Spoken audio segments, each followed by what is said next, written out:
أعوذ بالله من الشيطان الرجيم. وأحيط بثمره فأصبح يقلب كفيه على ما أنفق فيها وهي خاوية على عروشها ويقول يا ليتني لم أشرك بربي أحدا ولم تكن له فئة ينصرونه من دون الله وما كان منتصرا هنالك الولاية لله الحق هو خير ثوابا وخير عقبا. صدق الله العظيم. الحمد لله والصلاة والسلام على رسول الله محمد بن عبد الله وعلى آله. اللهم ربنا لا علم لنا إلا ما علمتنا إنك أنت العليم الحكيم. اللهم علمنا ما ينفعنا وزدنا علما يا رب العالمين. واغفر لوالدينا ومشايخنا ومعلمينا من لهم حق علينا ومن أوصانا بالدعاء ومن ظلمناه وسأنا إليه. اللهم اغفر لجميع موتى المسلمين الذين شهدوا لك بالوحدانية وبنبيك بالرسالة وماتوا على ذلك. آمين آمين. وبعد، tunatarajia kuendelea leo na darsa yetu ya tafsiri ina maelezo mafupi ya Suratul Kahfi, na tunamalizia kisa cha ashabul jannataini. Sahibul jannataini, mtu aliyekuwa na mabustani mawili, ambaye alikuwa ni kafiri, na mwenza wake ambaye alikuwa ni maskini, ambaye alikuwa ni muumini. Jana tulimalizia pahali ambapo walijibizana awali, muumini akimpa mawaidha yule mwenzake akakataa, halafu akajifaharisha na kujitukuza na kujikweza kwa sababu ya mali yake, mpaka kufikia kumdhimbia Mola wake kwamba ikiwa hapa duniani mimi Mungu kanipa hivi, basi bila shaka huko akhera atanipa zaidi, kwa kujiona kwamba yeye anastahiki kile alichopewa na kuona kwamba kwanza hakuna huko kufufuliwa, lakini hata kama kukiwepo basi yeye ana cheo maalum mbele ya Mola wake, kwa hiyo anastahiki kupewa ziada, na kuona kwamba kwa miundombinu aliyoifanya katika shamba lake na namna maji yanavyopita na miti ilivyopangilika katika hali nzuri, na ambavyo matunda yanatoka katika shamba lake muda wote pasi na kusita na kumtosheleza katika mahitaji yake yote, na kwa sababu ya watu alionao na wanomzunguruka ambao wanaweza kumsaidia muda wowote, kwamba yeye hawezi kufilisika. Akafika kutamka kwamba yeye hawezi kufilisika, wama adhunnu an tabida hadhi wama adhunnu saata qaimatan wala iruditu ila rabbi la jidanna khairan minha munqalaba. Lakini pia akasema kwamba wama adhunnu an tabida hadhihi abada, sidhani kwamba naweza mimi kufilisika shamba langu hili likaishia. Mwishoni tukaona kwamba muumini yeye alimwambia kama mimi Mola wangu ni Allah na wala simshirikishi, na baki na tauhid na wala simshirikishi Allah na chochote, na kama wewe unaniona mimi nina mali chache na watoto wachache kuliko wewe, basi Allah subhanahu wa ta'ala akitaka mimi atanipa kheri kuliko alizokupa wewe, na akitaka Allah ataiangamiza mali yako. Tukasema kuombea dua mtu mwenye neema kuondokewa na neema yake inajuzu endapo ile neema yake inamfanya afanye kiburi kuwafanyia watu wengine, yaani kuwakandamiza, kuwaonea na kuwadharau watu wengine. Aya ambayo leo tunaanza nayo, Allah subhanahu wa ta'ala amesema uhita bithamarihi, wa uhita yani na shamba lake likazungurukwa na adhabu kila upande.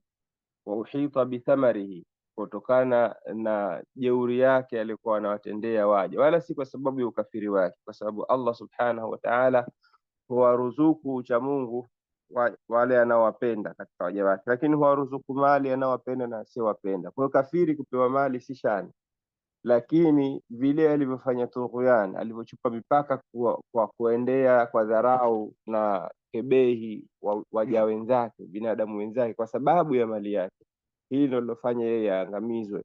Wa uhita bithamarihi, ikazungurukwa na adhabu ile shamba lake au matunda yake, yani mazao.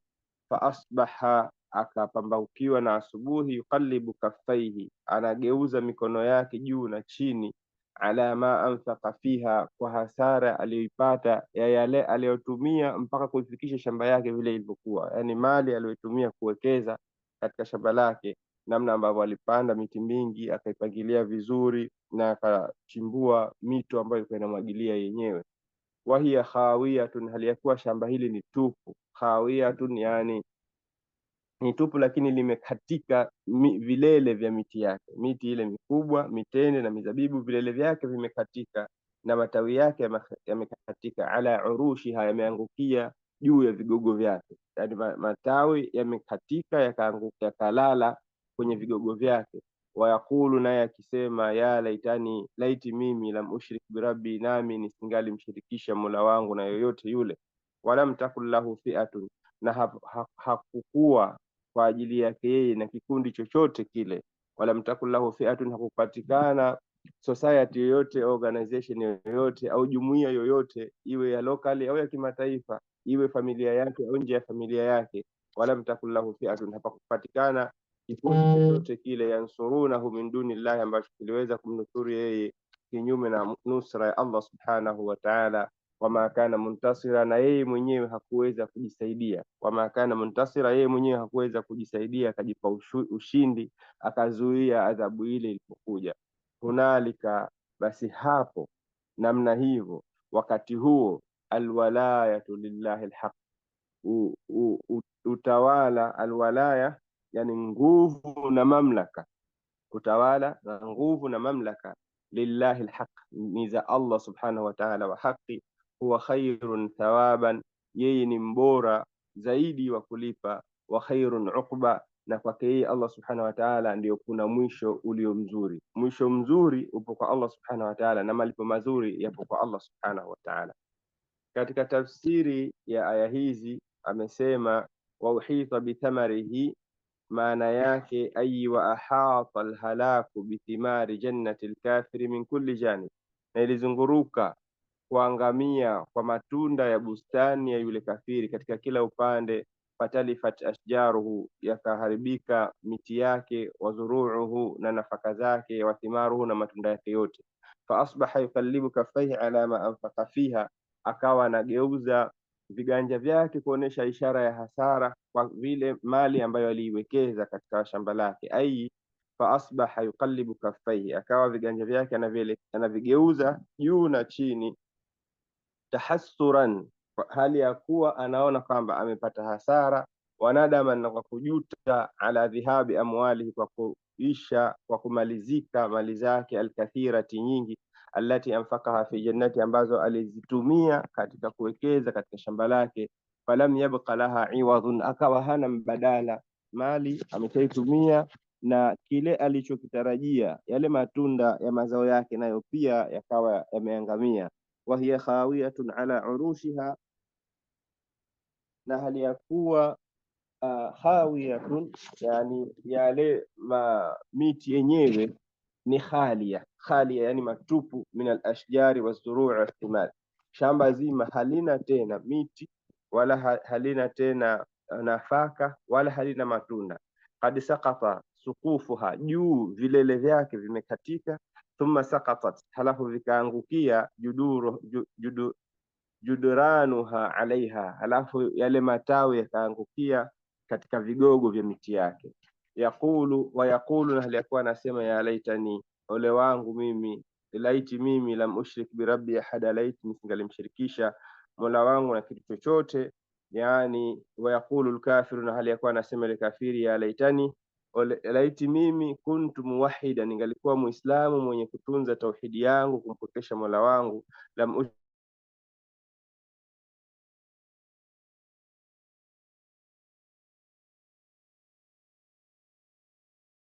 ushrik birabbi ahada, nikawa sijamshirikisha, sikuzikufuru hapa kwamba zimekuja kwa sababu ya elimu yangu na utaalamu wangu na jitihada zangu na mali yangu. Walam takul lahu fi'atun yansurunahu, wala hakukuwa kwa ajili yake yeye na kikundi chochote ambacho kinamnusuru, min duni llahi, kinyume cha Allah subhanahu wa ta'ala. Wa makana muntasira, na yeye mwenyewe hakujinusuru. Walam takul lahu fi'atun yansurunahu min duni llahi, maana yake walam takul lahu jama'atun, hakukuwa na kikundi chochote yamnauna anhu adhab Allah, ambacho kilikuwa na uwezo wa kumzuia yeye asipatwe na adhabu ya Allah subhanahu wa ta'ala. Wama kana muntasira, na wala hakuweza kujinusuru yeye mwenyewe akajilinda. Wama kana mumtani'an binafsihi min adhabi, na yeye mwenyewe hakuweza kujizuilia adhabu ya Allah subhanahu wa ta'ala isimpate kwa kumhasiri katika mali yake aliyowekeza. Hunalika, basi hapo, alwalayatu lillahi alhaq, utawala na mamlaka na nguvu zinathibitika kwamba ni za Allah subhanahu wa ta'ala, Allah wa haki. Anasema hunalika alwalayatu lillahi alhaq. Hapa kuna qiraatu dhatul athar fi tafsir, kuna qiraa ambazo zina athari katika tafsiri. Ya kwanza ni alwalayatu, ina qiraatani, ina visomo viwili. Ya kwanza alwilaya, imekuja hunalika alwilaya bikasri alwaw, maana yake inakuwa ni ufalme, almulk wasultan, yani walqudratu lillah.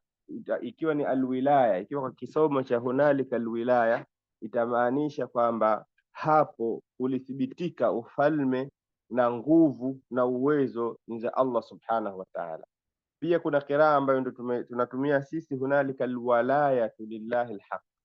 Alwalaya ikiwa kwa wao yenye fatha itakuwa an-nusratu lillah, kwamba mwenye uwezo wa kuzuia adhabu isimfikie mtu. Alwalaya, kwa sababu alwalaya asili yake ni walii. Walii ni ule wa karibu ambaye anamzuia mwingine asipatwe na matatizo, kama tunavyosema walii wa bibi harusi huyu ni nani, aje aozeshi, yule anayesimamia mambo yake walii. Au kama ambavyo Allah amesema Allahu waliyul ladhina amanu, Allah ni protector, anawahifadhi, anawalinda waumini. Kwa hiyo walii ni yule asili yake ni yule wa karibu wa mtu ambaye anamlinda na kumhifadhi na kumsimamia mambo yake. Alafu na fi qawlihi alhaq, vile vile kuna qiraatani, kuna alhaqu na alhaqi, kwa fatha ya kwa dhumma ya qafu na kisra ya qafu. Ikiwa ikisomwa kwa dhumma ya qafu, kwa qiraa ambacho kina dhumma ya qafu, itakuwa hunalika alwalayatu lillahi, halafu alhaqu inarejea kwenye alwalaya tu, kwa sababu alwalaya tu ndio ambayo ina dhumma mwisho wake.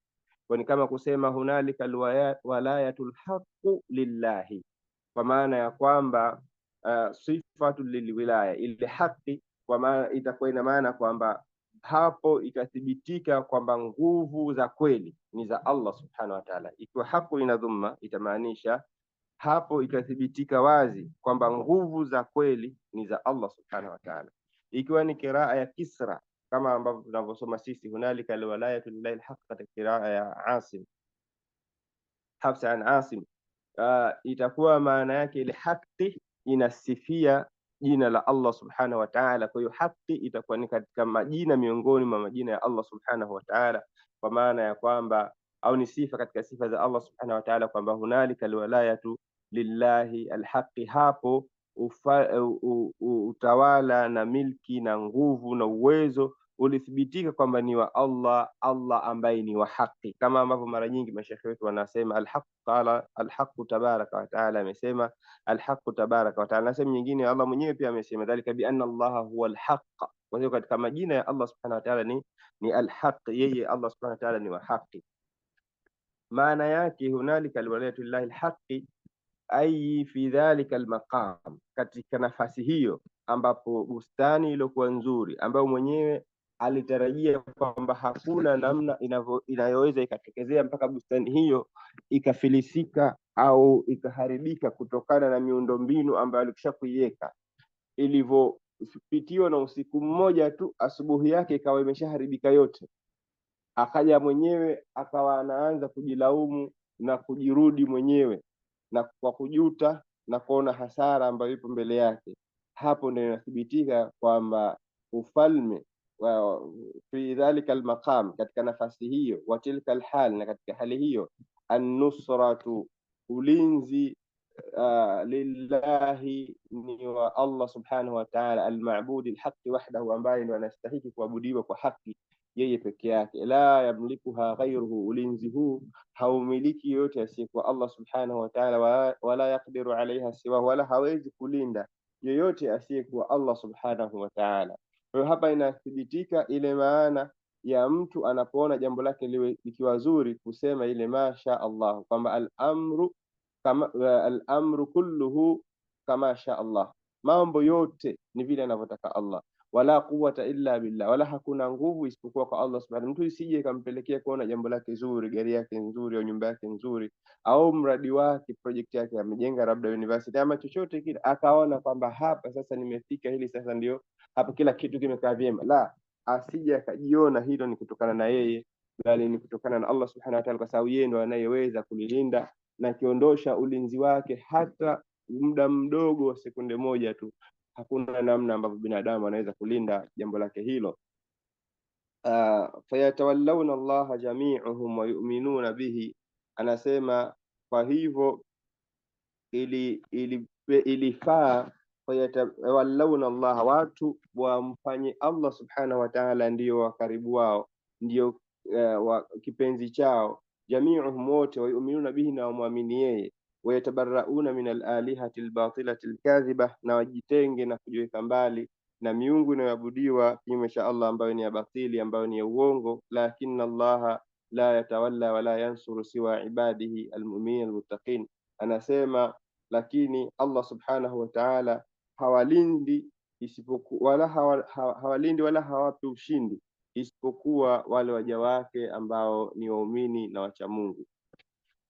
Mfano wa aya hii ambayo imekuja mahali pa kuonesha kwamba kuna sehemu Allah huachia halafu akaingilia kati, na hapo akisha kuingilia kati mja hutamani laiti angalipata fursa ya kutubia na kurejea kwa Allah subhanahu wa ta'ala. Mfano wa aya hizi zimekuja nyingi katika Qur'an, akatoa baadhi ya mfano wake, akasema kama ambavyo Allah amesema thumma ruddu ila Allah maulahumul haq, halafu watu waovu watarejeshwa kwa Mola wao wa haki, ala lahul hukmu, tambua kwamba kwake yeye peke yake ndio kuna hukumu, wala huwa asraul hasibin, na yeye ni mwepesi wa haraka sana kuhesabu waja wake. Waqala subhanahu, na pia Allah akasema fama aghnat anhum alihatuhum allati yad'una min dunillah, hawakuwasaidia chochote miungu yao mengine waliokuwa wakiomba kinyume cha Allah subhanahu wa ta'ala, min shay'in, miungu hiyo hakusaidia chochote. Lamma jaa amru rabbika, pale inapokuja amri ya Mola wako ya watu hao kuadhibiwa, pale inapokuja adhabu, miungu yote huwa haisaidii chochote. Wama zaduhum ghaira tatbib, na wala miungu yao haikuwazidishia isipokuwa hasara. Wama zaduhum, miungu yao haikuwazidishia wao wanadamu ghaira tatbib, isipokuwa hasara. Waqala azza wa jalla, na pia Allah akasema falamma ra'u ba'sana, walipoona watu adhabu yetu, qalu, walisema amanna billahi wahdahu, tumemwamini Allah peke yake, wakafarna bima kunna bihi mushrikin, na tunavikanusha vyote ambavyo tulikuwa tunamshirikisha navyo Allah.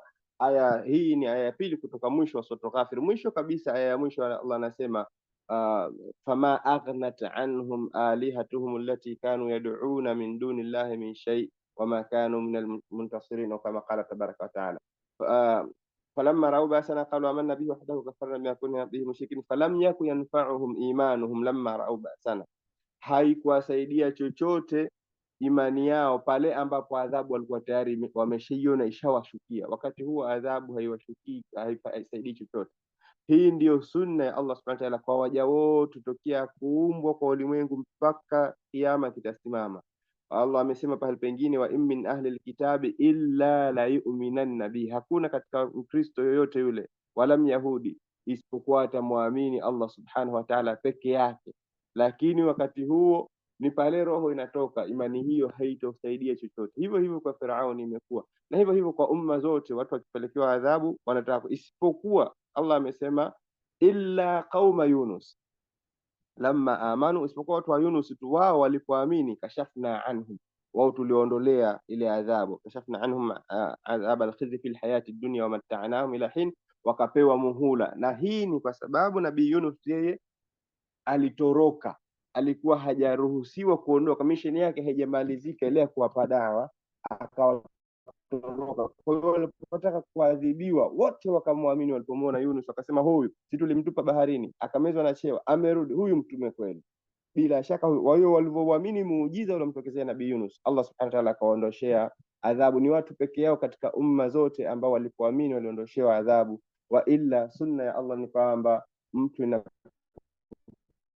inafikia kutolewa roho ya chochote, wa huwa khairun thawaban, wa khairun uqba. Allah subhanahu wa ta'ala ndio mwenye malipo mazuri, malipo mazuri, malipo mema. Yeye ndio mlipaji mzuri, wa khairun thawaba, yeye ndio mlipaji mzuri anayelipa wema na anayelipa uovu. Wa khairun uqba, na yeye Allah subhanahu wa ta'ala ndio mwisho, ndio mwenye mwisho mzuri. Kule kwake yeye Allah subhanahu wa ta'ala ndio kuna mwisho mzuri kwa yule ambaye atajiegemeza kwa Allah, akaelekea kwa Allah subhanahu wa ta'ala na akajiandaa kwa ajili ya kupata mwisho huo mzuri.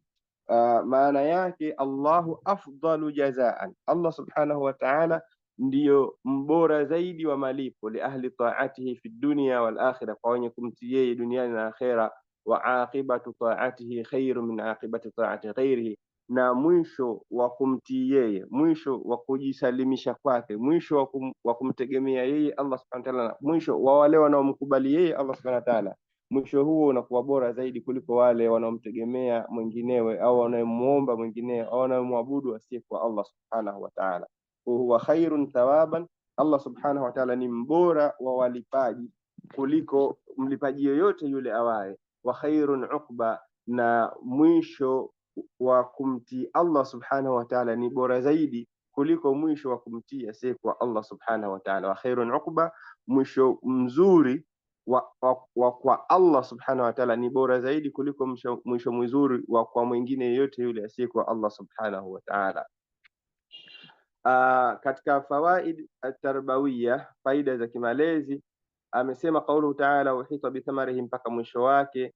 Fi hadhihi alqissatu alazima, katika kisa hichi kikubwa, i'tibarun bihali alladhi an'ama Allahu alayhi ni'man dunyawiyya, kuna mazingatio kwa mtu ambaye ameneemeshwa na Allah subhanahu wa ta'ala neema za kiulimwengu. Fa alhathu an akhiratihi wa atghathu, zile neema zikampotosha mtu huyu na zikamfanya apate kiburi na kupituka mipaka, kuchukua mipaka. Wa asallaha fiha, na akamuasi Allah katika neema aliyopewa. Neema inaweza ikawa ni ya mali au ni nyingineyo pia. Anna maalaha, kuna mazingatio kwamba mwisho wake al-inqita'u wal-idhmihlalu, ni kukatika na kuisha, ni kukatika neema hiyo na kuisha. Neema yoyote ya duniani, ikiwa ni mali au watoto au cheo, haidumu, kuna siku itakatika. Na haya ni mambo ambayo ni mushahada, marais namna ambavyo wanadhalilika baada ya kutoka katika madaraka, matajiri wanavyodhalilika baada ya kufilisika, wenye siha, haijalishi hali zao za kiuchumi, wanavyodhalilika inapotoka afya yao, wenye nguvu vijana zinapotoka nguvu zao wanapofika uzeeni, waliokuwa na elimu wanapokuwa kufika umri wakawa hawajui chochote baada ya kuzeeka. Wa annahu wa in tamatta biha qalila, na kwamba katika mazingatio ni kwamba mtu hata akistarehe kwa muda, fa innahu yuhramuha tawila, lakini atakuja kuharamishiwa neema hiyo kwa muda mrefu baada yake katika maisha yasiyokuwa na mwisho. Faida ya pili, wa uhita bithamarihi, Allah alivyosema kwamba alizunguruka shamba lile kwa adhabu, shamba lote. Fa ahata bihi hadha al-iqab la limujarrad al-kufr, anasema mtu huyu alishukiwa na adhabu hii si kwa sababu ya ukafiri wake, lianna Allah qad yumatti'u kafirina kathirina tula hayatihim, kwa sababu Allah anaweza bali anafanya kuwastarehesha makafiri wengi kwa uhai wao wote. Wayumli lahum yastadrijuhum, na akawapa muda, akawarefushia, akawaheria. Wayastadrijuhum, na akawapa muda, yani akawafanyia istidraj, kupewa adhabu kidogo kidogo kwa namna ambayo hawawezi kuhisi kwamba wanaadhibiwa. Wa inna ma ahata bihi hadha al-iqab jazaan la tughyani, lakini mtu huyu aliadhibiwa ikiwa ni malipo ya yeye kuchupa kwake mipaka. La tatu katika mafunzo amesema kashafa hadha almathal, mfano huu unaweka wazi annama fihi alkufaru min irtifaq alajil, kwamba kile ambacho wapo ndani yake makafiri juu ya wao kupata starehe za muda mfupi hapa duniani, laisa ahlan, jambo hilo si jambo lenye kumfanya mtu astahiki li an yuftakhara bihi, astahiki kufanya fahari kwa wengine.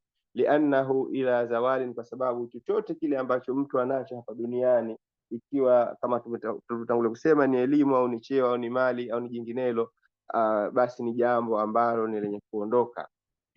Halafu akataja fawaidu ilmiya.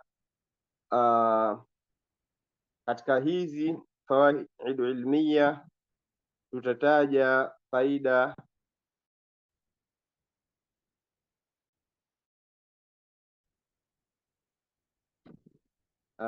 naam, naona zimekaa hivyo.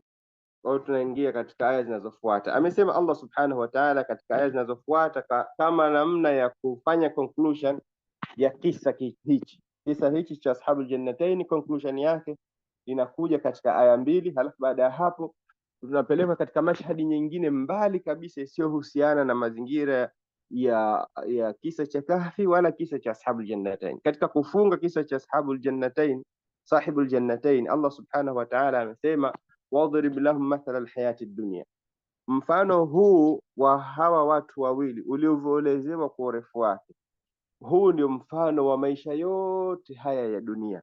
Kwa hiyo hemu wapigie mfano Muhammad hawa makafiri ambao wanakutaka wewe wafukuze maskini katika Waislamu, na wapigie mfano Waislamu wote na watu wote ulimwenguni. Wadrib lahum, wapigie mfano mathalan, wadrib lahum mathala, wapigie mfano alhayati dunia, maisha ya dunia, kama in anzalnahu, kama maji tuliyoyateremsha minas samai, kutoka juu. Minas samaa tumetangulia kusema katika aya kama hizi haikusudii kutoka mbinguni. Katika baadhi ya tafsiri zetu za Kiswahili wanaandika kutoka mbinguni, sio kutoka mbinguni. Bali kullu ma alaka fahuwa samaun, kila kilicho juu yako wewe ni samaa. Kwa hiyo samaa not necessarily iwe ni mbingu. Kama in anzalnahu minas samaa, kama maji tuliyoteremsha kutoka juu, yani mawinguni. Fakhtalata bihi nabatul ardhi, mimea ya ardhi ikachanganyika ikafungana kutokana na maji hayo. Fakhtalata, ikaungana vizuri, ikachanganyika, ikasokoteana, bihi, kwa maji hayo, nabatul ardhi, mimea ya ardhini. Fa asbaha hashiman, tahamaki ukayakuta ni mabua, yalikuwa tu yamefungana vizuri ya kijani yanapendeza. Fasbaha hashiman, tahamaki utakuja kuyakuta kwamba ni mabua. Tadhuruhu riyahu, yanatawanywa. Tadhuruhu, yanatawanywa arriyahu, na upepo, yani majani yake yanachukuliwa huku na huku, yameshakauka, hayakai tena, hayathibiti kwenye miti kwa sababu si ya kijani tena, shajiachia katika miti yake. Wa kana Allahu ala kulli shay'in muqtadira, na Allah subhanahu wa ta'ala ni muweza juu ya kila kitu.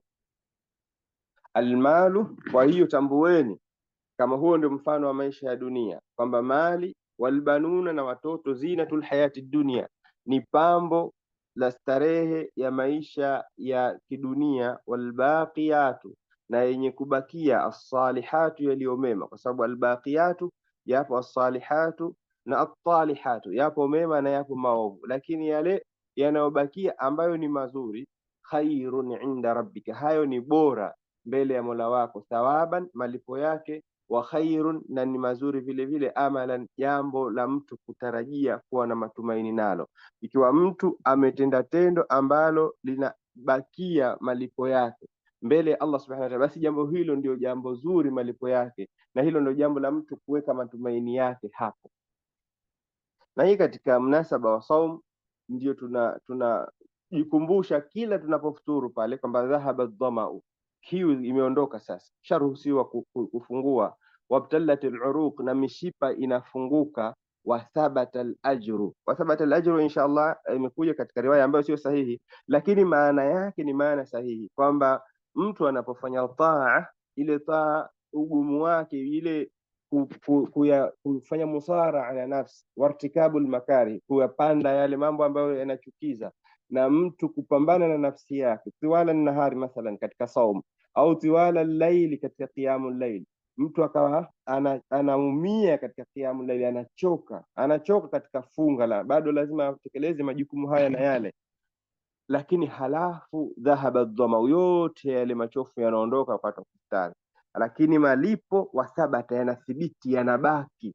Na kinyume chake ni hivyo hivyo, yule ambaye atakuwa ana albaqiyatu ghairu salihati, anayo yaliyobakia lakini si mema, ile starehe yake aliyoipata labda wakati anazini au anakula jambo la haramu alilopata kwa riba au kwa wizi au kwa dhulma, atapata starehe kwa muda mfupi, lakini halafu starehe ile itaondoka.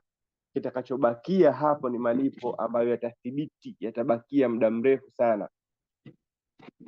amesema katika tafsiri ya aya hizi mbili, wadhrib lahum mathala alhayati dunya, wapigie mfano wa maisha ya uhai wa dunia.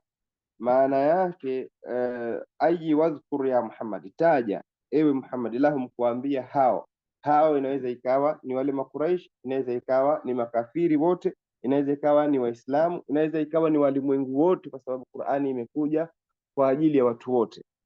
Wadhrib lahum mathalan, wapigie wadhkur ya Muhammad lahum ma yushbihu alhayata ad-dunya, kitu ambacho kinafanana na dunia watajie, fi zahratiha, katika kupendeza kwake, lakini wasurati taqallubiha, na haraka ya kubadilika kwake, wazawaliha, na kuondoka kwake, wanqidaiha, na kumalizika kwake, liyarifu haqiqataha, ili wapate kujua undani wa jambo lenyewe, uhalisia wake.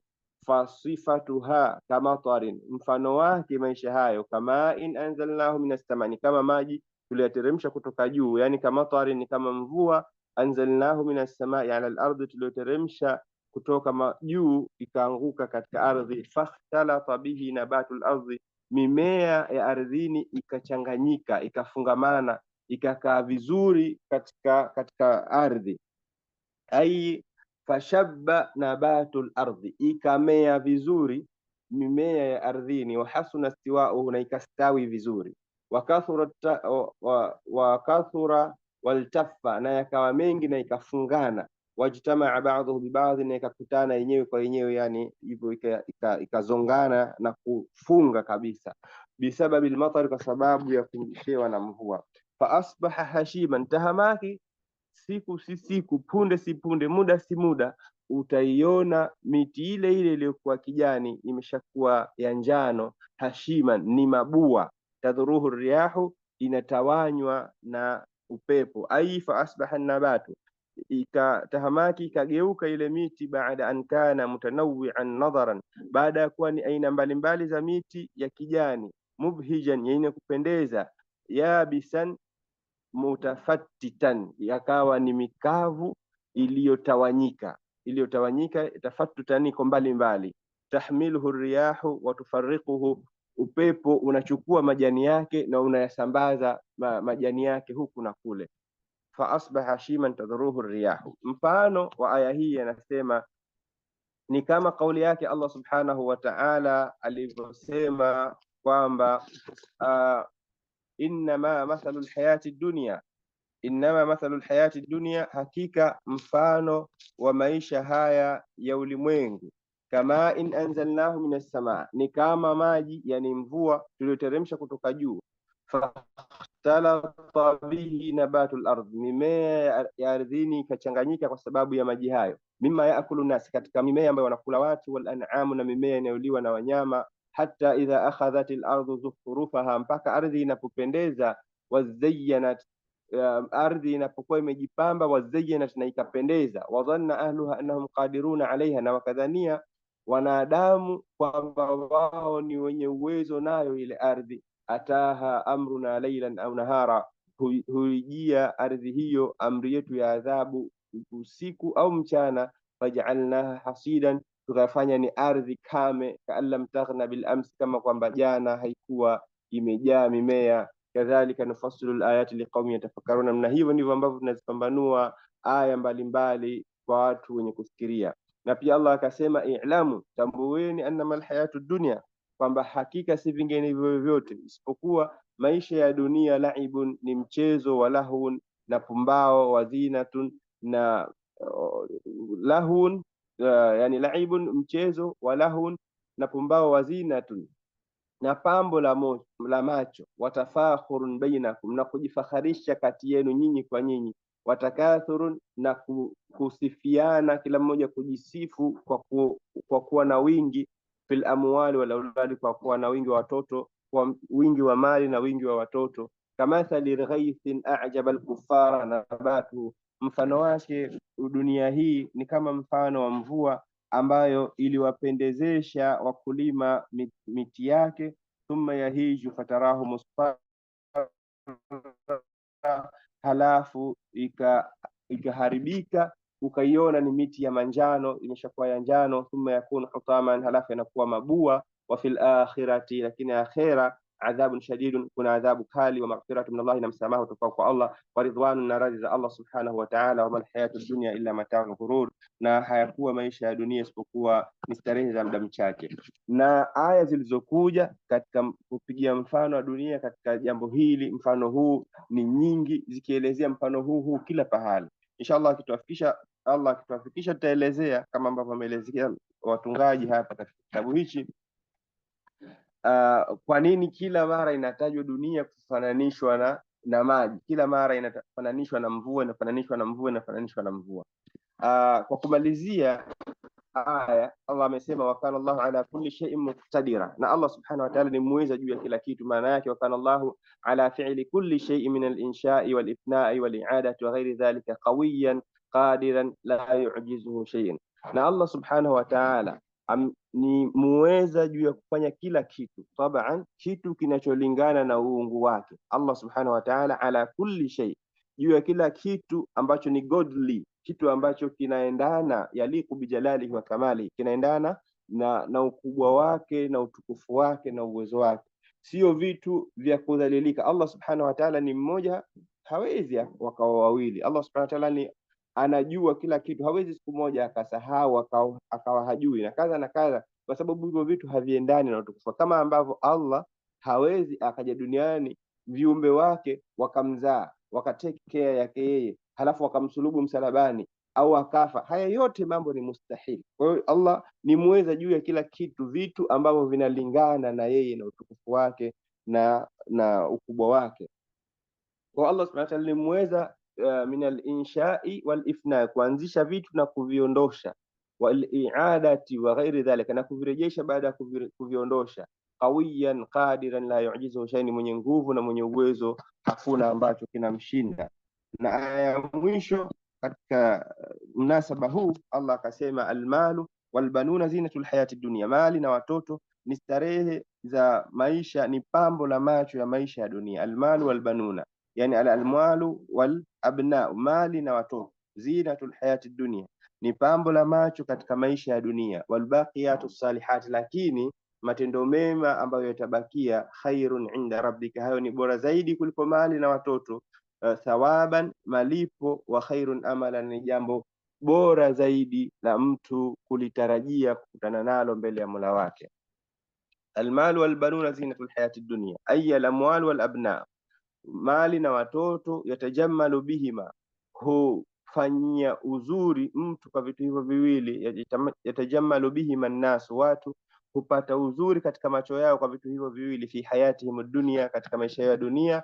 Wa yatazayyanuna, hujipamba kwa vitu hivyo. Walaysa mimma yanfa'u fil akhirah, lakini mali wala watoto havina manufaa yoyote akhira. Fahuma mimma yafna ala qarib, ni katika vitu ambavyo vitaondoka kwa muda mchache. Uhusiano baina ya mtu na mtu wa nasabu utakatika baada ya mtu kufariki, isipokuwa akiwa ameacha watoto wema ambao watakutana nao kwa sababu ya uchamungu wao. Walladhina amanu wattaba'atuhum dhurriyyatuhum biimanin alhaqna bihim dhurriyyatahum, wale walioamini na watoto wao kuwafuatisha katika imani na matendo mema, hao watakutanishwa na watoto wao peponi. Wama alatnahum min amalihim min shay, lakini katika matendo yao na malipo yao hawatopunjwa chochote, kila mmoja atapewa daraja yake kwa mujibu wa matendo yake. Au mtu atanufaika biwaladin salihin yad'u lahu, kwa kuacha mtoto mwema ambaye anamuombea dua. Wa illa, asli ya mtu na mtu alena nasabu yake na nasabu naye, fa idha nufikha fi suri fala ansaba bainahum yawmaidhin, pakisha kufufuliwa watu hakutokuwa tena na nasabu baina ya mtu na mtu. Mtu atamkimbia mama yake na baba yake na mtoto wake na mke wake, na kila mtu siku hiyo litamtosha jambo lake yeye mwenyewe, hatokuwa na uhusiano na mtu mwingine yoyote yule wa nasabu.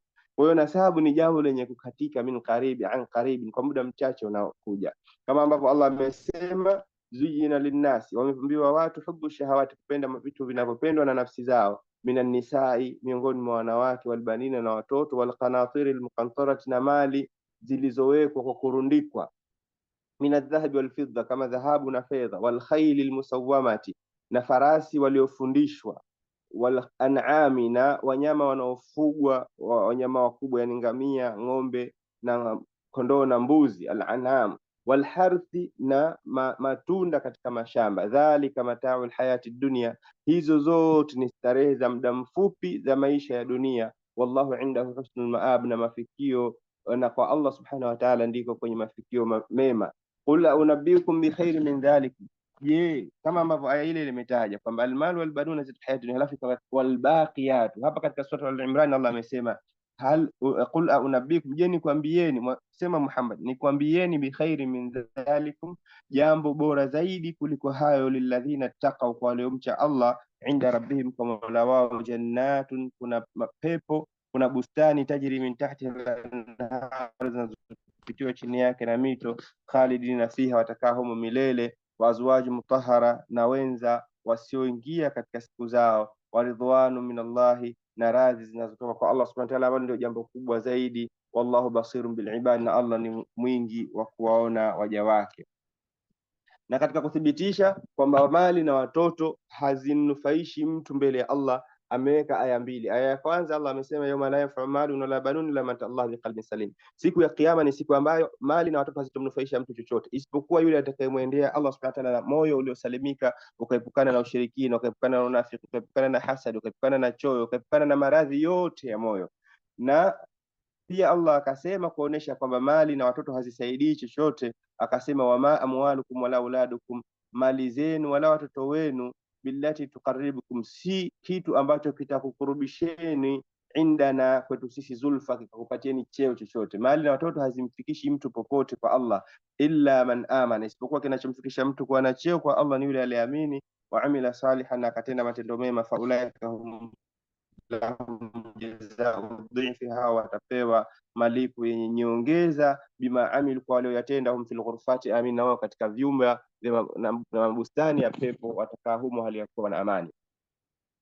Na aya nyingine akaziweka katika maana hiyo ya kwamba mali na watoto hazisaidii chochote mbele ya Allah subhanahu wa ta'ala, bali matendo mema ndiyo ambayo mtu atamsaidia mbele ya Allah. Alafu akasema walbaqiyatu salihat, na matendo mema yenye kubakia, khairun, hayo ni bora zaidi, inda rabbika, mbele ya Mola wako, thawaban, kwa malipo, wa khairun amala, na ni jambo la kulitarajia lililo bora zaidi. Ayyuhal a'malul khairi salihah, matendo mema ya khairi, allati tabqa, ambayo yanabakia, lisahibiha, kwa aliyatenda, fil akhirati albaqiya, katika akhira yenye kudumu, wa yabqa naf'uha wa thawabuha, ambayo yanabakia manufaa yake na thawabu zake, afdalu jazaan inda rabbika, hayo yana malipo mazuri zaidi mbele ya Mola wake Muhammad, min zinati alhayati dunya alfania, kuliko mapambo ya uhai wa dunia yenye kuisha, wa hiya afdalu ma yu'ammiluhu alinsan, na hayo matendo mema ndio kitu kibora zaidi mtu anachoweza kukitarajia, wa yarju naf'ahu, na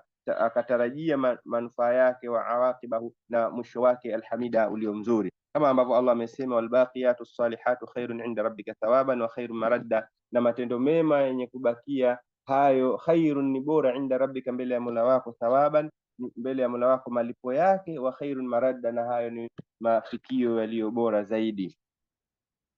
Na amesema Mtume sallallahu alaihi wasallam hadithi, subhanallah walhamdulillah wa la ilaha illa Allah, Allahu akbar, min albaqiyati salihati, katika hayo matendo mema ambayo yenye kubakia ni mtu kumtaja Allah subhanahu wa ta'ala kwa adhkari hizi za kawaida, subhanallah walhamdulillah wa la ilaha illa Allah, Allahu akbar. Na zimekuja hadithi na athari mbalimbali, watu waliokufa lau kama wangalipata nafasi ya kusema subhanallah, wanasema hilo ni bora kwa wao kuliko kumilikishwa dunia yote. Hii ni kwa sababu dunia yote ni fania, lakini mtu akisema subhanallah moja ni albaqiya, ni yenye kubaki milele na milele. Kwa hiyo huwezi kulinganisha kitu chochote kile kwa ukubwa wake ikiwa kitakwisha na kitu ambacho thamani yake ni yenye kubakia. Katika alfawaid hapa ametaja kwamba muda wetu umeisha, kwa tutachagua moja hapa, tuchague ni ambayo tulisema kwamba dunia imefananishwa na maji. Naam, katika mifano hapa faida moja kubwa hii, kana a'dhamu hailin baina almushrikina wa baina an-nadhar fi adillati alislam inhimakuhum fi al-iqbali ala alhayati az-zailati wa na'imiha wal ghurur alladhi gharra tuqata ahli ash-shirk. Anasema katika jambo kubwa lililowazuia watu wa Makka, wale washirikina wa Makka wale, kuweza kuziangalia dalili anazowasomea Mtume sallam na kuzifuata, hata kama waliweza kuzifahamu lakini wakashindwa kuzifuata, ilikuwa ni kwa sababu wao wameelekea maisha ya dunia haya yenye kuisha. Wanaona kwamba watakosa kadha, watakosa riba, watakosa watoto wazuri kuzini nao, watakosa mali za kamari, watakosa starehe, watakosa ulevi na vinginevyo. Wamsikilize tu Muhammad anachotaka ndo wafuate hicho. Hilo ndo lilikuwa linawazuia. Walghurur alladhi gharratu ghatu ahli shirk, na kule kudanganyika ambako kulikuwa kumewadanganya wale watu wa shirki katika Maka. Wasarfahum an i'mali uqulihim, na jambo hilo wasarafahum likawaondosha wao katika kuzitumia akili zao fi fahmi al-adillati at-tauhid wal ba'th, katika kufahamu dalili za tauhidi na kufufuliwa. Kwa hiyo walikuwa kama ambavyo Allah amesema, wadharni walmukadhibina, niache mimi nitawashughulikia wenye kukanusha ulinamati, ambao wamepewa mali, wamahilhum qalina, wape muhula, wape muda kidogo tu, nitaanza kuwashughulikia. Kwa hiyo kilichokuwa kinawashughulisha ni zile neema, walikuwa hawapo tayari kuziacha. Ndio ikaja ikapigwa mifano hii kwamba mbele ya Allah sio jambo la mali wala watoto, bali ni imani, kama ilivyokuwa kwa ashabul kahfi, kama ilivyokuwa kwa ashabul jannataini, na maisha yote ndio yako hivyo. Halafu pointi ambayo tunataka kusema, inma shabbaha ta'ala ad-dunya bil ma'i, Allah amefananisha dunia na maji, lianna al-ma'a la tastaqiru fi mawdi'in, kwa sababu maji labda yazuiliwe lakini yenyewe hayakai pahali, na hivyo hivyo dunia, wakadhalika dunia hivyo hivyo la tabqa ala wahidin, haibaki kwa yoyote.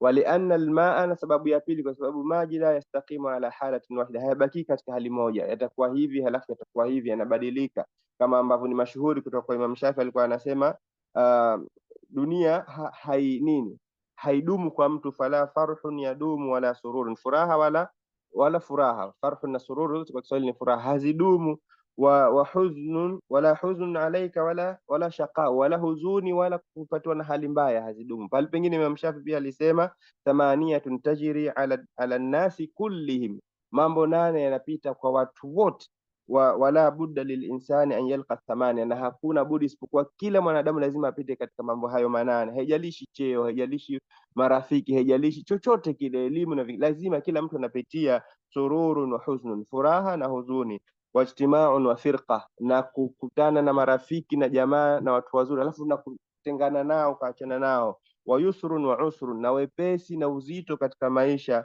wa sukmun wa afya, na uzima na ugonjwa na uzima. Hivi vitu havijalishi mtu status yake, amesoma kiasi gani, ana marafiki wapi, anafanya wema kiasi gani au ni mwovu kiasi, kila mtu anapitia katika mambo hayo. Kwa hiyo dunia haisimami katika hali moja.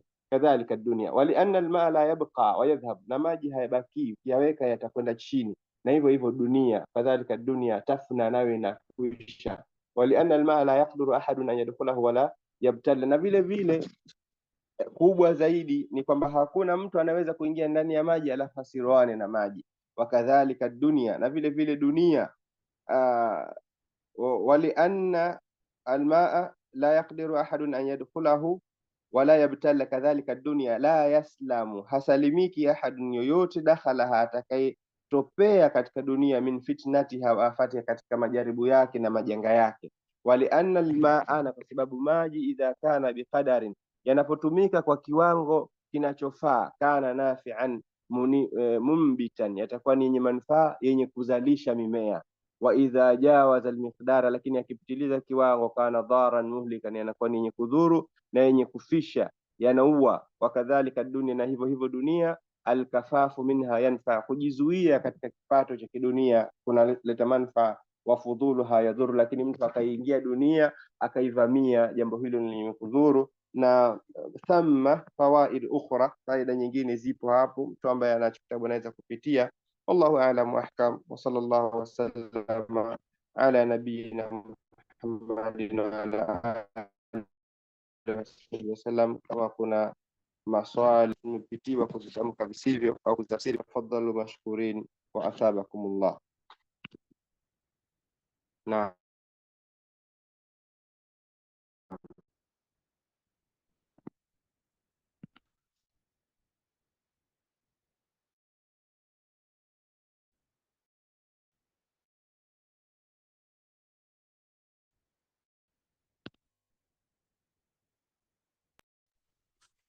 Assalamu alaikum warahmatullah.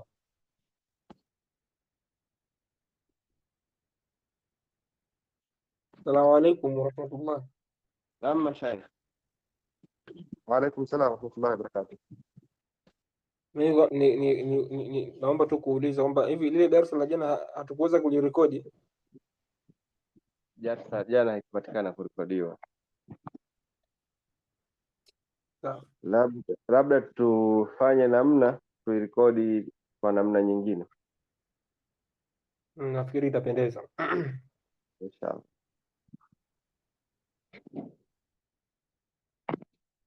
Basi kama hakuna la ziada, subhanakallahumma wa bihamdika, nashhadu an la ilaha illa anta, nastaghfiruka wa natubu ilaik. Subhana rabbika